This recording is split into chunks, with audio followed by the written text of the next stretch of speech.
வணக்கம். குருக்ஷேத்திரம் என்பது எமது உடலை குறித்து நிற்கின்றது.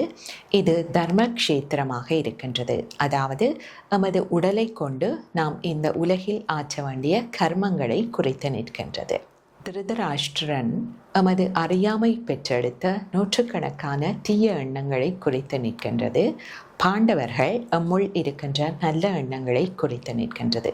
எப்பொழுதும் எம்முள் நல்ல எண்ணங்கள் குறைவாகவும் தீய எண்ணங்கள் மேலோங்கியும் காணப்படும். இந்த நல்ல எண்ணங்களை வளர்த்தெடுப்பதற்கு பயிற்சி நமக்கு தேவைப்படுகின்றது.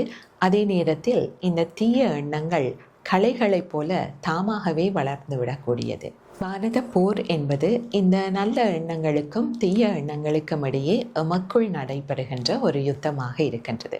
இந்த யுத்தத்தில் நாம் வெற்றி அடைவதற்கு ஒரே வழி ஸ்ரீ கிருஷ்ண பகவான், அதாவது இறை சக்தியை நம்மோடு இணைத்துக் கொள்ளும்போது நாம் வெற்றி அடையக்கூடியதாக இருக்கும். நன்றி.